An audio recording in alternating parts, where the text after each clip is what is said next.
اعوذ باللہ من الشیطان الرجیم بسم اللہ الرحمن الرحیم۔ ناظرین و سامعین السلام علیکم۔ امید ہے آپ خیریت سے ہوں گے اور ہمارے ویڈیو سے استفادہ بھی کر رہے ہوں گے۔ اگر آپ نے ابھی تک ہمارے دونوں channels blend of history old اور بلینڈ آف ہسٹری آفیشیل کو سبسکرائب نہیں کیا تو برائے مہربانی انہیں سبسکرائب کر لیں تاکہ آپ ان پر پیش کی جانے والی کسی بھی ویڈیو سے محروم نہ رہ سکیں۔ ناظرین، ایران میں حکومت مخالف احتجاجی مظاہرے ابھی تک نہیں رک سکے۔ مختلف شہروں میں 2 ہفتے سے زائد سے جاری مظاہروں کے دوران اب تک 115 سے زائد سیکیورٹی اہلکاروں سمیت 500 افراد جاں بحق ہو چکے ہیں۔ ایرانی حکومت نے مظاہروں میں ہلاک ہونے والوں کی یاد میں 3 روزہ سوگ کا اعلان کیا ہے۔ خبر رساں اداروں کے مطابق اب تک پرتشدد مظاہروں میں 11,000 سے زائد شرپسندوں جبکہ 200 سے زائد منتظمین کو گرفتار کیا گیا ہے۔ امریکی صدر ڈونلڈ ٹرمپ نے مظاہرین کے لیے مدد کی پیشکش کرتے ہوئے کہا ہے کہ امریکہ ایران کی آزادی کی طرف دیکھ رہا ہے۔ دوسری طرف یورپین یونین کی جانب سے ایران میں مظاہرین کے خلاف کارروائیوں کی شدید مذمت بھی کی گئی ہے۔ ٹرمپ نے کہا ہے کہ ہم نے ایران میں مظاہرین کی مدد کا فیصلہ بنیادی طور پر کر لیا ہے۔ اسرائیلی میڈیا کا دعویٰ ہے کہ امریکی ٹی وی کے مطابق ایران میں پرتشدد مظاہروں کی وجہ سے 5 روز سے انٹرنیٹ بند ہے، جس کے پیش نظر سٹار لنک کے ذریعے ایران میں انٹرنیٹ سروس بحال کرنے کی آپشن پر غور کیا جا رہا ہے۔ ایران میں مظاہروں کے بعد صدر ٹرمپ کو فوجی آپشنز پر بریفنگ دی گئی ہے۔ رپورٹ کے مطابق ایران کی سیکیورٹی فورسز کو نشانہ بنانے کے آپشنز پر بھی غور کیا جا رہا ہے اور ایران کے خلاف سائبر آپریشنز اور نئی پابندیاں بھی زیر بحث ہیں۔ امریکی صدر کی سینئر مشیروں سے ملاقات منگل کو متوقع ہے، جو امریکی حکام کے مطابق ڈونلڈ ٹرمپ سے ایران سے متعلق مختلف آپشنز پر مشاورت کریں گے۔ ناظرین، ادھر ایرانی صدر کا کہنا ہے کہ امریکہ اور اسرائیل مظاہرین کی پشت پناہی کر رہے ہیں۔ یہ وہی قوتیں ہیں جو دہائیوں سے ایرانی نوجوانوں اور بچوں کو نقصان پہنچا چکے ہیں۔ ایرانی صدر نے سرکاری ٹی وی کو انٹرویو دیتے ہوئے کہا کہ امریکہ اور اسرائیل مظاہرین کو ہدایت دے رہے ہیں کہ ایران میں تخریبی کارروائیاں جاری رکھیں۔ بیرون ملک سے دہشت گرد ایران میں داخل کیے جا رہے ہیں جو مساجد کو آگ لگانے جیسے اقدامات کر رہے ہیں۔ ایرانی صدر نے کہا کہ احتجاج اور ہنگامہ آرائی میں فرق ہوتا ہے۔ ایرانی حکومت ملک کو درپیش اقتصادی مسائل کے حل کے لیے پرعزم ہے۔ ناظرین، دوسری طرف ڈونلڈ ٹرمپ کا کہنا ہے کہ ایران سے متعلق فیصلوں میں فوجی آپشنز بھی زیر غور ہیں۔ ڈونلڈ ٹرمپ نے ایران کو یہ دھمکی فلوریڈا سے واشنگٹن جاتے ہوئے طیارے میں میڈیا سے گفتگو کرتے ہوئے دی۔ ڈونلڈ ٹرمپ نے کہا کہ ایران اب میری ریڈ لائن عبور کرنا شروع کر رہا ہے۔ ایران میں ایسے افراد مارے جا رہے ہیں جنہیں نہیں مارا جانا چاہیے تھا۔ ٹرمپ نے مزید کہا کہ ایران میں انٹرنیٹ بحال کرنے پر غور کیا جا رہا ہے اور اس سلسلے میں ایلون مسک سے ملاقات کا ارادہ ہے۔ ٹرمپ نے مزید کہا کہ ایران نے جوہری معاہدے پر مذاکرات کے لیے رابطہ کیا ہے۔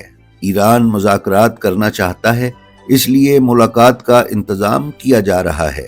ناظرین، انڈین میڈیا کے مطابق اسرائیل کی خفیہ ایجنسیوں کی طرف سے ایٹمی سائنسدانوں سے متعلق جاری کردہ ایک ڈوزیر میں انکشاف کیا گیا ہے کہ ایران میں اس وقت بھی 85 سے زائد ایٹمی سائنسدان موجود ہیں۔ پچھلے 1 سے 2 سال کے دوران ایران سے موصول شدہ رپورٹس کے مطابق ایران کے 14 ایٹمی سائنسدانوں کی ہلاکت کے واقعات منظر عام پر آئے تھے۔ ایران ان واقعات کا براہ راست ذمہ دار اسرائیل کو ٹھہراتا رہا ہے، جبکہ دوسری طرف اسرائیل نے بھی اس بات کا اقرار کیا تھا کہ اس نے ان 14 سائنسدانوں کو آپریشن نارنیا کے تحت ہلاک کیا تھا۔ اسی سلسلے میں آپ کو یاد ہوگا کہ امریکہ نے فردو کے ایٹمی پلانٹ پر حملہ کر کے اسے تباہ کرنے کا دعویٰ بھی کیا تھا۔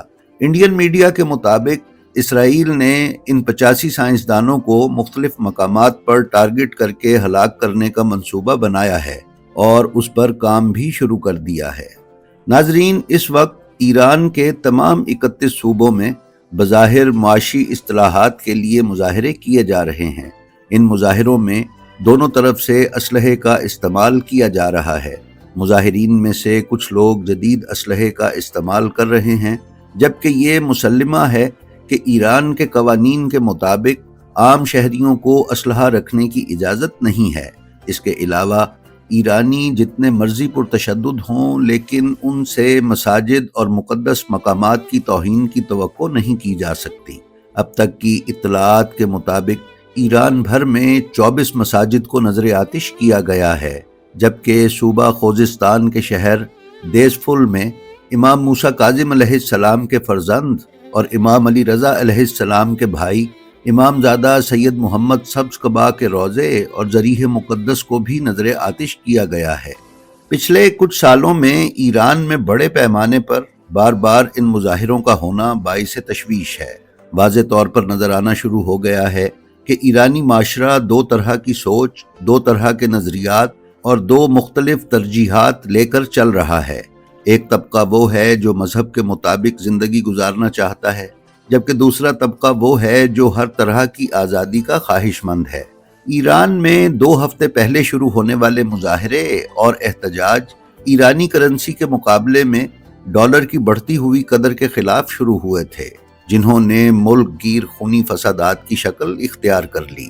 بہرحال کہیں نہ کہیں کوئی ایسی غلطی ضرور ہے جو ارباب اختیار بار بار دہرا رہے ہیں اور جسے ابھی تک درست نہیں کیا گیا۔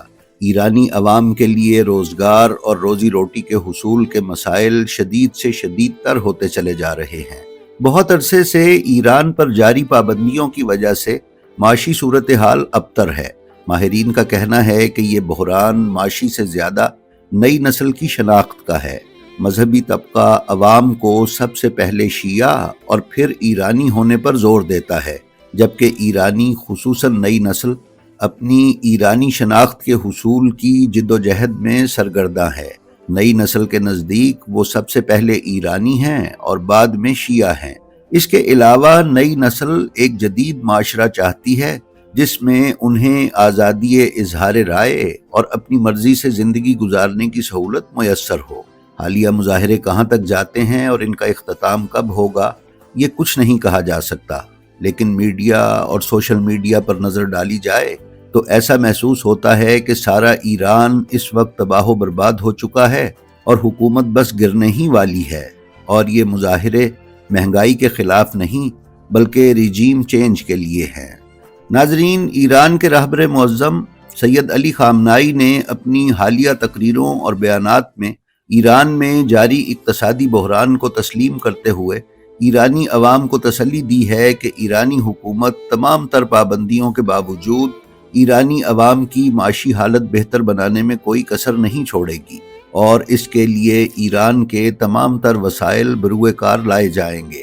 وینزویلا میں کیے گئے حالیہ امریکی آپریشن سے یہ بات واضح ہو گئی ہے کہ امریکہ کا ہدف ملکوں کے عوام کی بہتری یا فلاح نہیں بلکہ ممالک کے وسائل پر قبضہ کرنا ہے۔ ایران پابندیوں کے باوجود دنیا میں تیل پیدا کرنے والے بڑے ممالک میں شامل ہے۔ اس کے علاوہ معدنیات کے کثیر ذخائر بھی ایران میں موجود ہیں۔ تاہم ان تمام تر حقائق کے باوجود ابھی تک ماہرین کا یہی کہنا ہے کہ ایران امریکہ کا ہدف نہیں ہے اور نہ ہی امریکہ ایران کے ساتھ بڑے پیمانے کی کسی جنگ میں الجھنا چاہتا ہے۔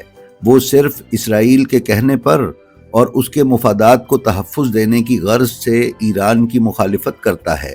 پچھلے سال ایرانی ایٹمی تنصیبات پر کیے گئے امریکی حملے بھی اسرائیلی خواہش کا نتیجہ تھے اور نتن یاہو اور امریکہ میں موجود یہودی لابی کے پریشر کا نتیجہ تھے۔ ابھی بھی صورتحال اس سے مختلف نہیں ہے۔ چند دن پہلے نتن یاہو نے امریکہ کا دورہ کیا ہے اور ٹرمپ کو ایران کا معاملہ نپٹانے کا کہا ہے۔ ادھر ایران کی پارلیمنٹ نے بھی متفقہ قرارداد منظور کی ہے کہ ایران پر حملے کی صورت میں امریکہ کے تمام اہداف کو کھل کر نشانہ بنایا جائے گا۔ ناظرین، ہماری آپ سے گزارش ہے کہ آپ اپنا اور اپنے متعلقین کا بے حد خیال رکھیں اور خلق خدا میں آسانیاں تقسیم کرتے رہیں۔ خدا آپ کا حامی و ناصر ہو۔ السلام علیکم۔